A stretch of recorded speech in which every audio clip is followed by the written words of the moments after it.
developmental experience between India, Pakistan and China means after independence. अभी there are two ways. एक तरीका तो ये है कि जो मैंने समराइज किया हुआ अपने नोट्स में, वो ये है कि दोनों का India Pakistan then India China, दोनों का जो डाटा है उसको मैंने शेड्यूल्ड फॉर्म में बना लिया हुआ है ताकि वो मेमोराइज, ऐसे बुक में खोजना पड़ता है तो उसमें आप फिर कभी कंफ्यूज हो सकते हो. मोटा माटी मैं पहले आपको इंट्रोडक्शन दे देता हूँ कि ये है क्या है. छोटा सा चैप्टर है. India is the 7th largest country in the world and this is the second populous country after China. Average growth rate of population was 2.2% during the past decades and now it is 1.2%. Hardeep camera on कर, Ratinder camera on कर, Priyanka Mishra camera on कर.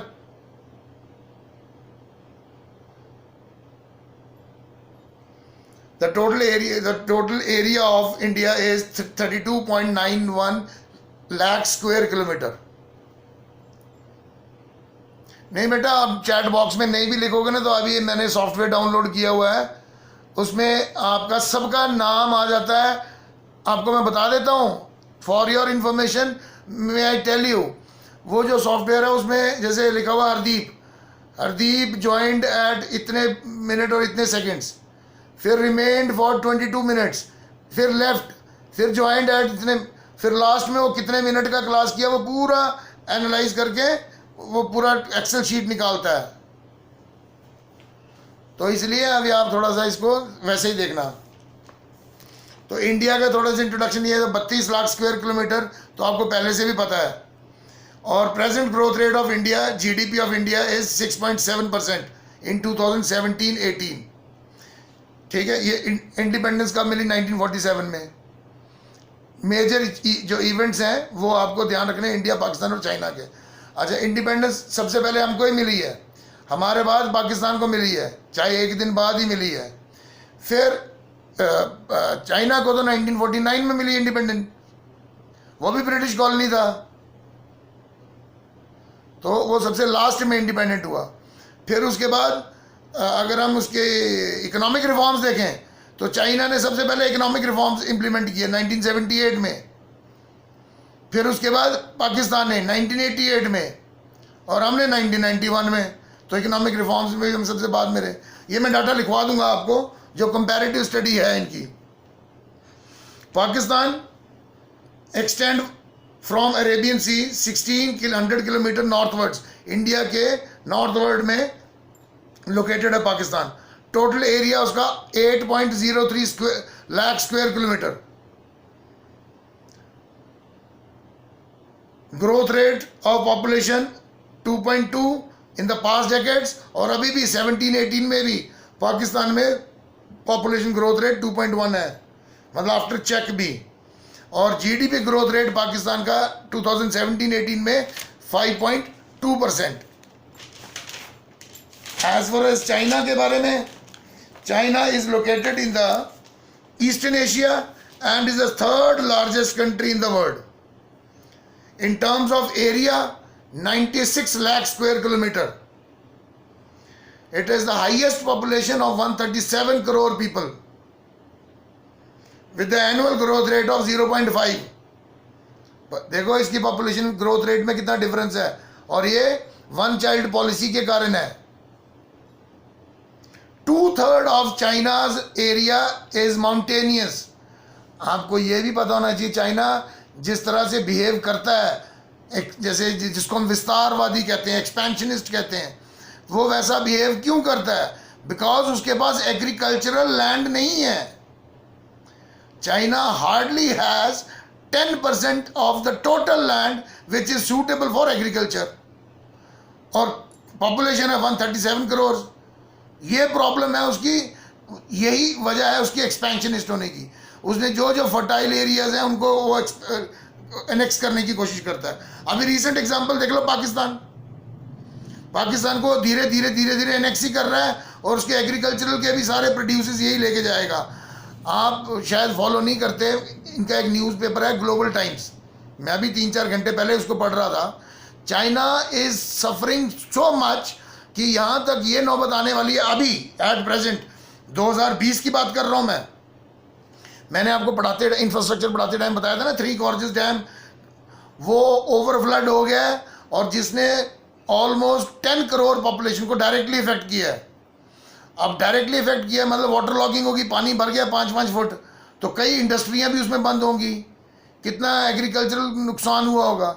तो अभी China में at present situation ये है कि शायद उनका प्रेसिडेंट या प्राइम मिनिस्टर ये भी प्रमोट करे कि आप कम खाना खाओ।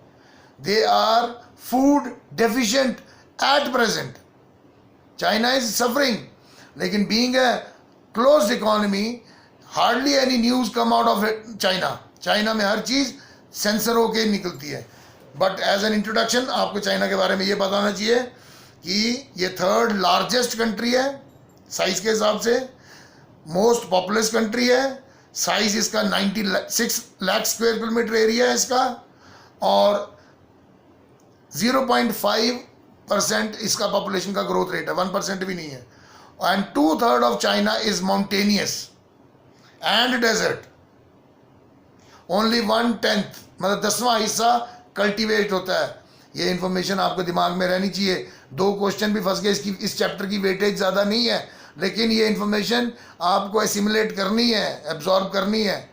किसी ने डाटा कोई बात नहीं, इतना तो याद रह सकता है ना कि 10% ही एग्रीकल्चरल लैंड है, इतना तो एक वेग तरीके से थोड़ा याद रख सकते हो आप कि अप्रॉक्सीमेशन में ये कितना है।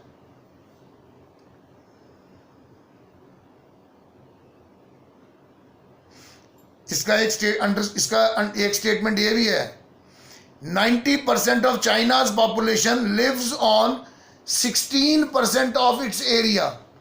90% जो जनसंख्या है वो केवल 16% एरिया पर पल रही है।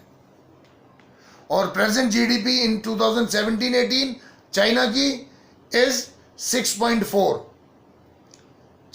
पाकिस्तान की 5.1। अब आप एक टेबल बनाओ पहले इंडिया और पाकिस्तान का, इस तरह का, इंडिया पाकिस्तान एंड क्राइटेरियाज कि कौन कौन सा क्राइटेरिया है। ये काफ़ी क्रूशियल इंफॉर्मेशन है और मैंने बड़ी मेहनत से अलग अलग जगह से कलेक्ट करके 3-4 बुक से ये काम आएगी बेटा। तो पॉइंट ऑफ डिफरेंस, फिर इंडिया एंड पाकिस्तान। तो पहला लिखो independence, first point independence. India 1947, Pakistan 1949। Priyanka Mishra, Balram Chhetri, पहले अपना कैमरा ऑन करो।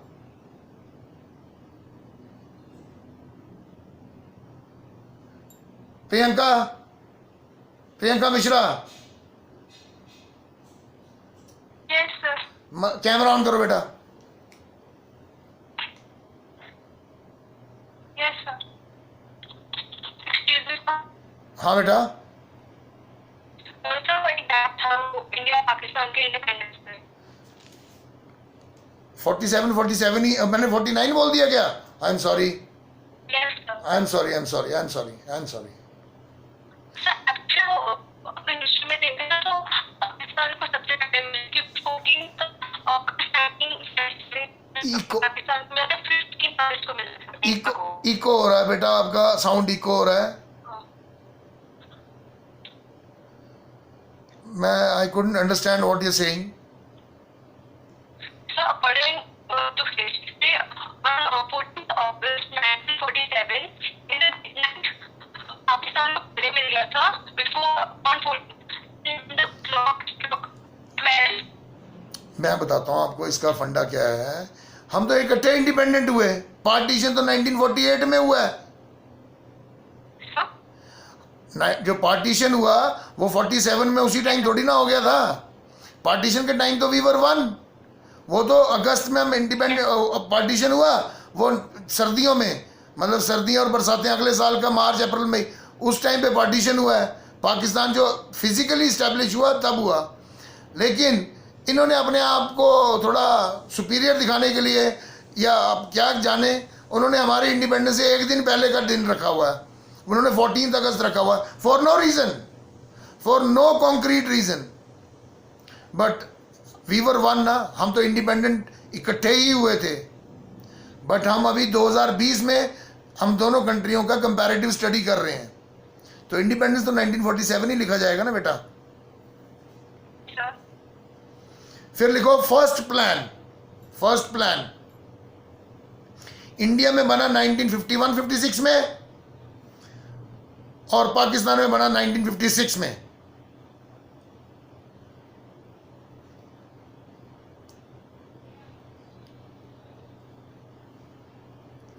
फिर कैपिटल तो आपको पता है, new Delhi and Islamabad. Shubham camera on कर। बलराम क्या बात है, इतना मुश्किल है? कितने बच्चे मैं गिन के बता सकता हूं जिनका एक बार ऑन होता है कभी ऑफ नहीं करते हो। Armani is the best example. Preeti भी ऑन करेगी, इशिता ऑन करेगी, इनका कभी ऑफ नहीं होता। तुम्हारे पता नहीं कैसे ऑफ हो जाते हैं। नकुल का भी कभी नहीं ऑफ होता।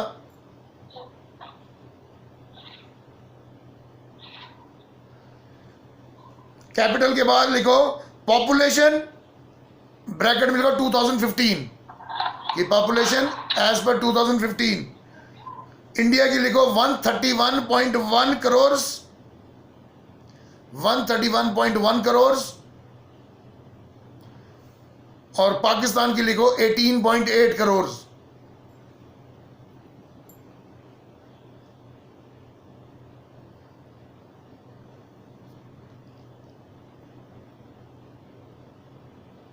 मैं फिर ग्रुप से निकाल दूंगा, मेरे को इधर ऑप्शन दिख रही है माइनस वाली। I will remove those students, those who are not visible to me. I'll straight away remove them from the group, and automatically their attendance won't be registered. This is not done यार। What is so, क्या है इसमें इतना? अच्छा, population growth rate, India 1.2%, Pakistan 2.5%। Sorry, वो मैंने 0.5, अच्छा उसका था, चाइना का था वो। पॉपुलेशन ग्रोथ रेट इंडिया का 1.2%, ये 2015 का, और Pakistan 2.5%। Per capita GDP, next, per capita GDP in terms of dollars, not rupees. Per capita GDP in dollars, India है 7,170 डॉलर्स, और पाकिस्तान है 6538।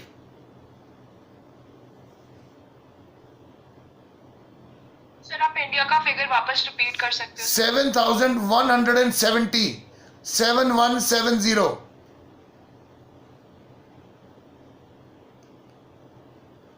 Growth rate of GDP 2017-18, growth rate of GDP in 2017-18, India 6.7 and Pakistan 5.8।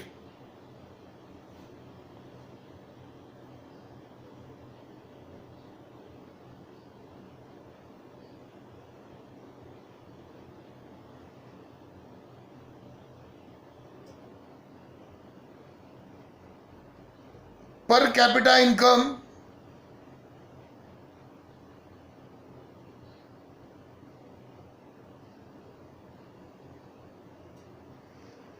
Per capita income dollars में इतनी कैसे हो सकती है यार? Just a minute, just a minute.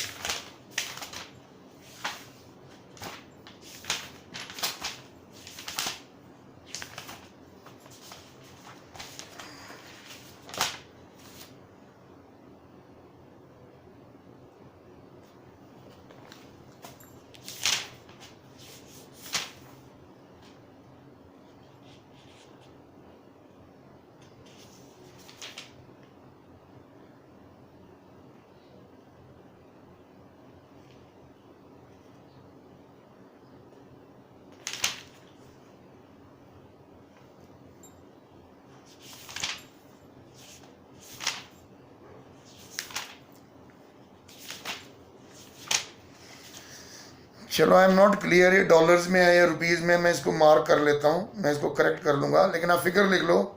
Per capita income लिखो 6353 इंडिया में,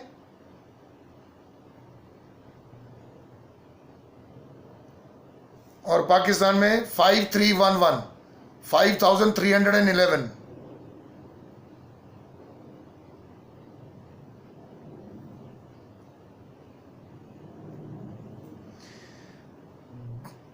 below poverty line, people below poverty line as per 2017,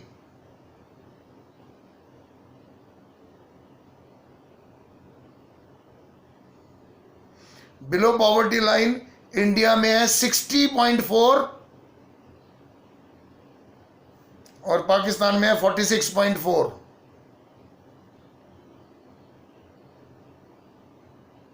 जब क्वेश्चन आता है ना कि mention any 3 areas where Pakistan is doing better than India, तो this is one of it, कि उसमें पॉपुलेशन ही कम है तो उसका प्रोपोर्शनेट के हिसाब से है ना, लेकिन वो 40 फिर भी 46.4% है, हम 60.4% है।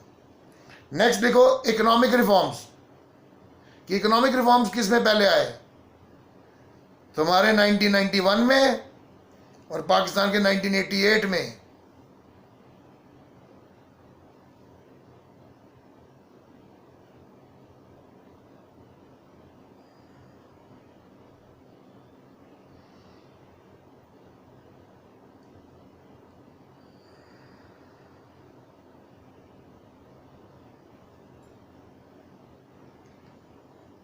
Literacy ratio India 76%, Pakistan 66%।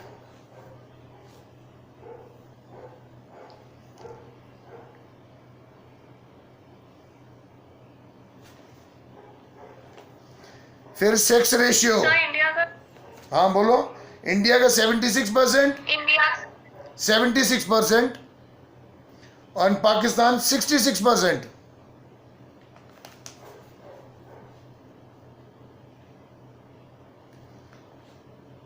फिर आगे ये तो इकोनॉमिक पैरामीटर्स आगे ना, अब कुछ सोशल पैरामीटर्स हैं, इसके साथ में लिखते चलो आप। सेक्स रेशियो 2015 इंडिया में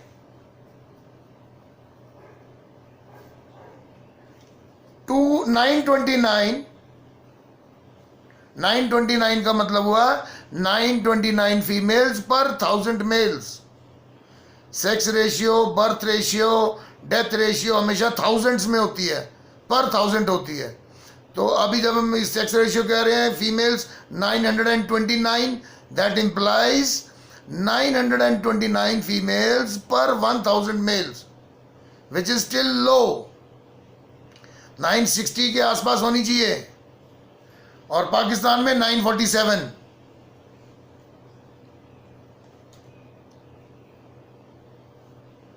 सर कौन से ईयर का सेंसस है 15 2015, ज्यादातर ये 15 और 17 का ही है ये डाटा, कोई कोई 17 का है, ज्यादातर 15 के ही है। फिर क्रूड बर्थ रेट,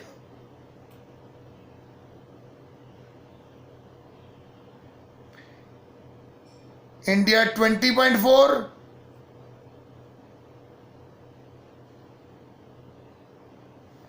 और पाकिस्तान 24।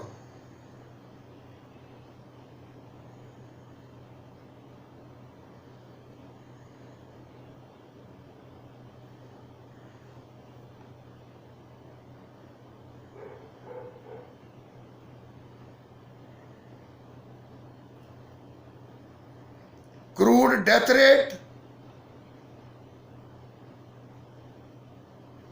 इंडिया 6.4, पाकिस्तान 6.1।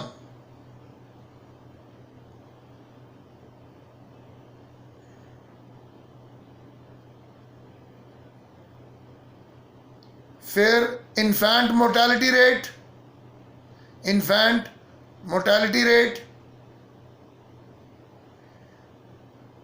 इंडिया 38 और Pakistan 66।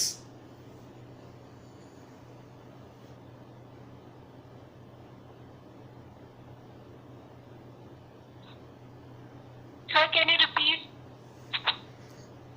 Infant mortality rate in India is 38, that means 38 per thousand, and in Pakistan it is 66. ये तो हम डिस्कस कर चुके ना. Less than 1 year child comes under IMR, infant mortality rate.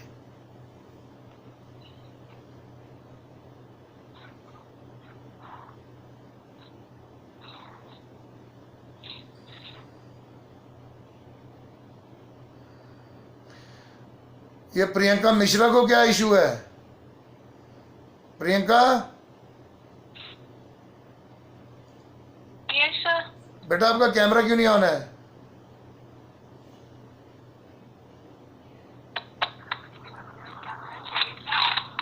ये बार बार बोलना पड़ता है यार आपको तो.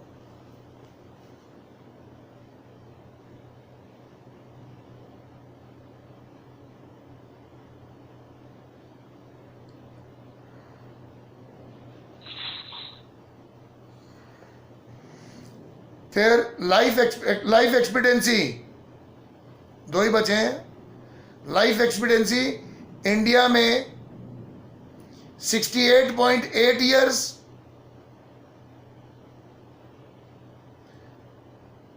and Pakistan 66.6 years.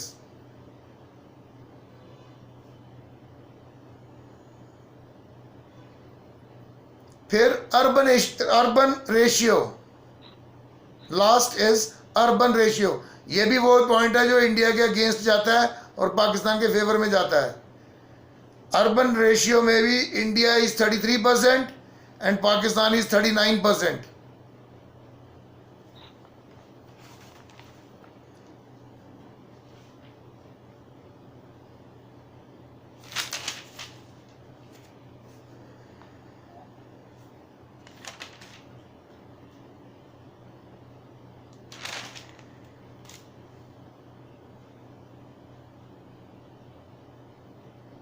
Sir urban ratio क्या बोला पाकिस्तान का? 39%.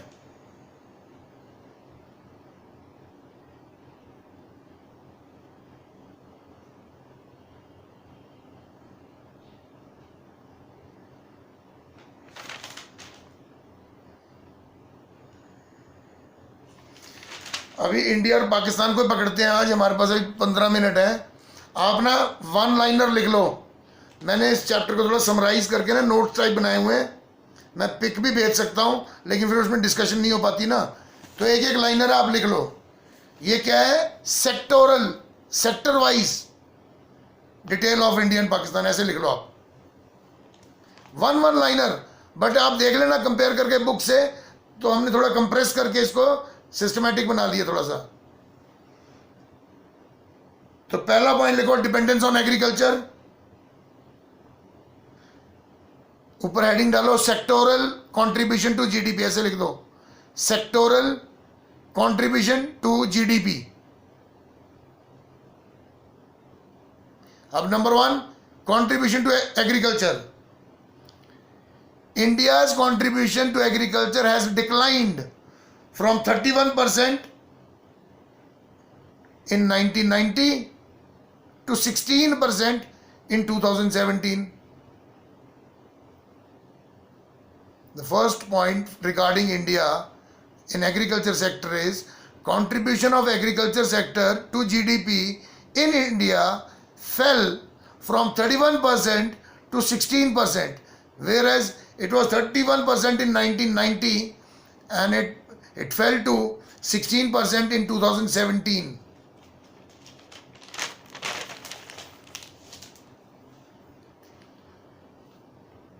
इसके बाद स्टार लगा लो या डॉट लगा लो, या ताकि वो पाकिस्तान का मेंशन करते हैं हम एग्रीकल्चर में.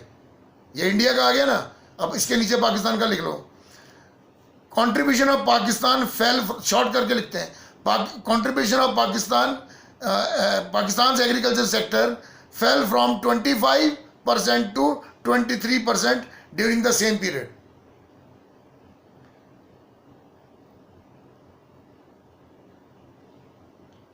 From 26% to 23% during same period, मतलब 1990 और 2017 के बीच में। यह आ गया एग्रीकल्चर सेक्टर का, India and Pakistan. Now second, industrial sector.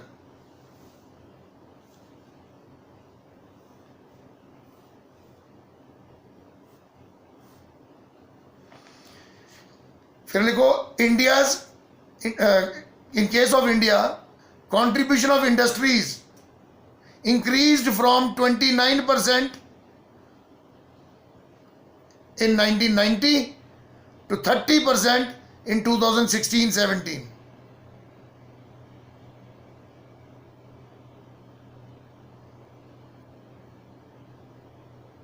हैरानगी की बात नहीं है ये। 1990 में 29% था, मतलब बिफोर न्यू इकोनॉमिक पॉलिसी, और 2016-17 मतलब इकोनॉमिक पॉलिसी के 15 साल के बाद सिर्फ 29 से 30% हुआ। 1% बड़ा कंट्रीब्यूशन।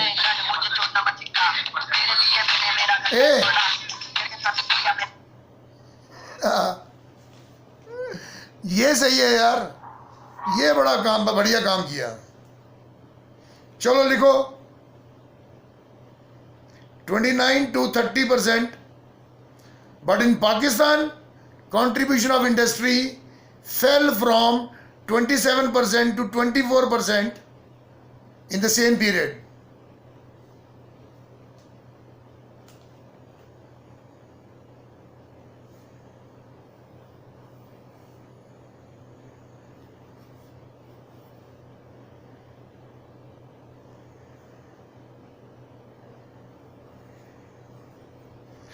अब लिखो services sector.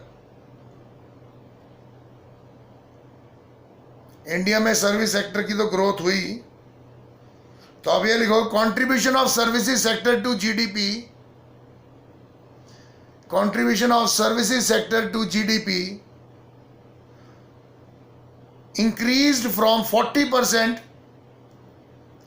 To 54% same period, 1990 से लेके 1917-18 में।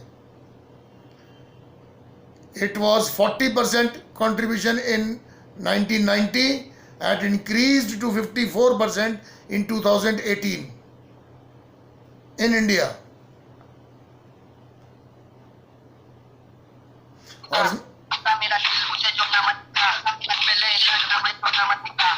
अब this is bullshit, ठीक है। आपको लगता है कि यू आर वेरी कूल और बड़ा डिफरेंट चीज कर रहे हो। टीचर को सिर्फ एक ही डिफरेंट चीज करनी हो ना तो बट्टा बैठ जाएगा। नहीं बेटा, वो लड़का जिस लड़की को तू इम्प्रेस करने के चक्कर में है ना, हो सकता है वो भी इरिटेटिव हुई हो। नहीं, वैसा काम करो फिर करना है तो, जो थोड़ा मुश्किल है। ये तो छुप के गाना प्ले कर दिया, कोई कमाल नहीं। कमाल तब है आधा मुंह तू काला कर, आधा सफ़ेद कर, इधर नीला रंग लगा, फिर कैमरे पे आ, फिर मानू बहादुर तेरे को, फिर मानू भाई गुर्दे वाला बंदा है, तड़ वाला बंदा है, इसके अंदर दम है। ये फुकरा बनती तो साला कोई भी कर सकता है यार, राह चलता आदमी भी कर सकता है, कोई कमाल वाली बात नहीं है। प्लस बकवास।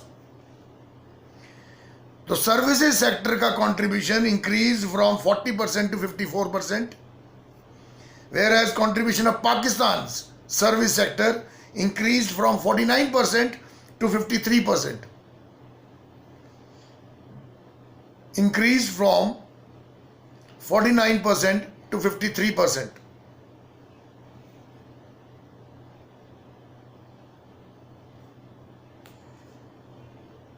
सर इंडिया का 40% से 54 हुआ था। 40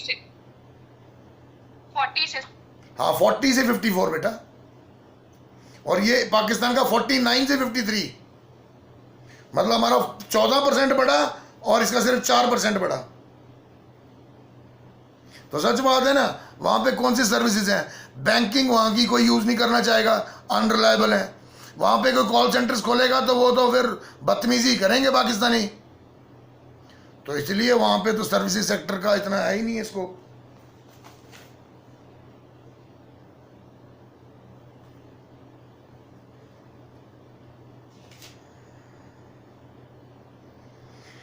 इसमें एक नोट ये भी लिख लो लास्ट में, on the basis of HDI report 2018 human development index report, ये यूनाइटेड नेशंस की एक ऑर्गन है, वो इसको कैलकुलेट करता है और पब्लिश करता है। According on the basis of HDI report 2018, India ranked 130 and Pakistan ranked 150th।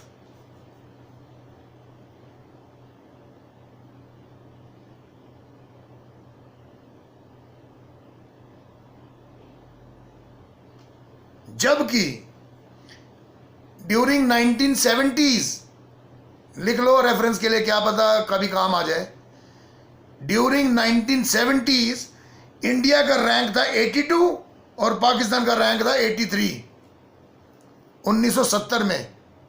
उसके बाद 71 की वॉर हुई, पाकिस्तान ही टूट गया, फिर तो बहुत सारी चेंजेस आई। तो हमारा ह्यूमन डेवलपमेंट इंडेक्स में तीन ही चीज़ें देखी जाती है ना, LEI, EAI and PCI, means life expectancy indices, educational attainment indices and per capita indices। in totally layman language, एक आम आदमी की मेडिकल फैसिलिटीज़ कैसी हैं उस देश में, रहन सहन, खाना कैसा है, लाइफ एक्सपेक्टेंसी उस पर मैटर करेगी ना। दूसरा, वहाँ का एजुकेशन सिस्टम कैसा है, और तीसरा, वहाँ पे ग्रोथ कैसी है और लिविंग स्टैंडर्ड कैसा है। ये तीन चीज़ों से ही किसी भी देश का ह्यूमन डेवलपमेंट इंडेक्स मापा जाता है। उसके लिए इंडेक्स बनाया हुआ है, जैसे आपकी कॉपी में इंडेक्स नहीं होता, जो कि स्टार्टिंग में बताया था कि इस पेज पे ये कंटेंट है, तो वैसे इंडेक्स है वो इंडेक्स है जो कि दिखाता है उस देश में का सोशल सेटअप कैसा है, इकोनॉमिक सेटअप कैसा है, ये सब दिखाता है।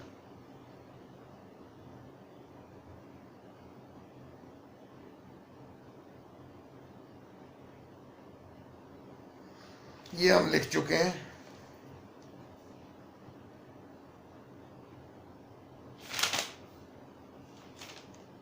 अभी टाइम नहीं है, बट आप ये स्टार्ट कर दो, कल फिर हम यहीं से स्टार्ट कर लेंगे ना। The areas where India is doing better, या where India is in better position than Pakistan. Areas where India is in better position than Pakistan.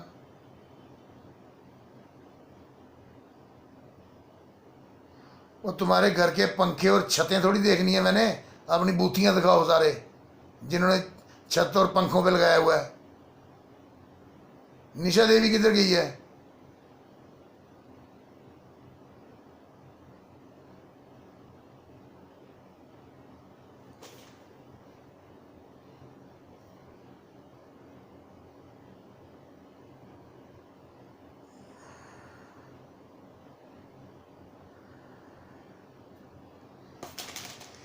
The areas where India is in better position than Pakistan. लिखो, though economic reforms was introduced in Pakistan earlier, though economic reforms were introduced in Pakistan earlier, bracket में लिखो 1988, then India, bracket में लिखो 1991,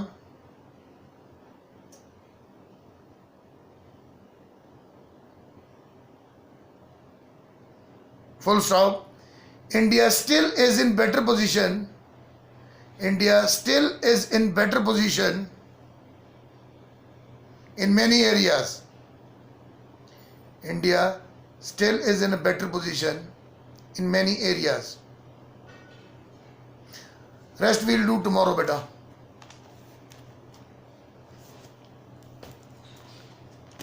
And remember my words, बेटा, मैं आपको जो बोल रहा हूँ आपको समझना भी पड़ेगा और थोड़ा सा you have to practice it. दो तीन बातें, क्या? अटेंडेंस सबसे पहले। मैं आपको इस टाइम सर्कुलर शो नहीं कर सकता, दूसरे कैमरे में है, नहीं तो मैं आपको सर्कुलर दिखाऊं कि सर्कुलर क्या आया है। ऑनलाइन केस हो चाहे ऑफलाइन केस हो, किसी भी केस में 75% से नीचे अटेंडेंस नहीं होनी चाहिए आपकी, पहली बात। दूसरा, ड्यू टू कोरोना वायरस इन्होंने बोला 30% सिलेबस आपका रिड्यूस कर दिया, यही बोला ना सबने, यूनियन टेरिटरी भी यही बोल रही है, सब जगह यही आ रहा है। लेकिन अभी अगर आप ध्यान से उस सिलेबस को देखोगे तो उसमें से तो बड़ी नॉमिनल सी चीज़ें डिडक्ट की हैं, मतलब जिनका वैसे कोई रेलेवेंस नहीं था इतना। आपने लास्ट ईयर स्टैटिस्टिक्स में रेंज पढ़ा, कितना का बड़ा टॉपिक है रेंज। दूसरा रैंक डिफरेंस मेथड निकाल दिया जो कि सबसे आसान था। अगर डिडक्ट करना था तो प्रोडक्ट मूवमेंट मेथड करते, कार्ल पियर्सन का, स्पीयरमैन का रैंक डिफरेंस मेथड निकाल दिया और डिडक्ट क्या किया, वो इंडेक्स नंबर्स। तो जो आसान टॉपिक थे वो डिडक्ट किए, तो आपके साथ भी वही किया है। अब कई चीज़ें जो रेलेवेंट हैं वो रह गई हैं। अच्छा, मुझे एक चीज़ याद आई, मेरे को ना प्लीज़ याद करवा देना, हमने 2 टॉपिक और करने हैं जो अभी इस साल ऐड हुए हैं, डीमोनेटाइजेशन एंड जीएसटी।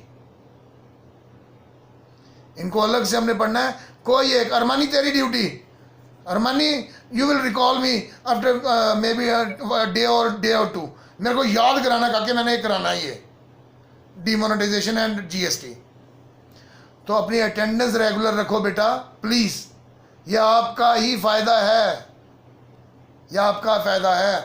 क्योंकि देखो अनसीन है ना, यू कैन नॉट फोरसी कि अगले 5 महीने में क्या होगा, क्या गाइडलाइंस आएंगी और किस बेसिस पे आंका जाएगा। तो आप कम से कम अपनी जगह आपने अगर सब कुछ फर्निश किया होगा तो आपको वो डर तो नहीं रहेगा एटलीस्ट। इसलिए थोड़ा सा अब वैसे भी सितंबर चालू हो गया यार, तो आपके पास तो वैसे 4 महीने 5 बचे हैं, सितंबर, अक्टूबर, नवंबर, दिसंबर, जनवरी, फेब में ये आपके प्रैक्टिकल्स वगैरह सब स्टार्ट हो जाते हैं और मार्च में तो पेपर स्टार्ट हो जाते हैं आपके। तो इन 5 महीनों में आप कितना कर लोगे। इसलिए अपने आप को थोड़ा गियर अप करो। और पढ़ाई का मतलब ये नहीं होता कि पागलों की तरह पढ़ना है, इसमें भी law of diminishing returns apply होता है। कभी भी आप देखना, लॉन्ग सिटिंग्स नहीं होनी चाहिए, 40 मिनट्स की, 30 मिनट्स की सिटिंग्स, फिर उसके बाद ब्रेक लो, रिफ्रेश करो, फिर से बैठो पढ़ने के लिए। नहीं तो आप अगर लगातार पढ़ते जाओगे तो law of negative returns apply हो जाता है। आपने जो पढ़ा था 3-4 घंटे पहले आप वापस भूलना चालू हो जाते हो। तो इसलिए थोड़ा सा अपने आप को गियर अप करो, prepare yourself mentally, nothing to worry है, डरो मत, डरना नहीं है। आप में से फेल की तो बात रहने ही दो, आप अच्छे मार्क्स लेकर क्वालिफाई होंगे, लेकिन थोड़ा सा सिंसियर आप रेगुलर रहो और सब्जेक्ट को थोड़ा सा एब्जॉर्ब करने की कोशिश करो, ठीक है। चलो टेक केयर बेटा।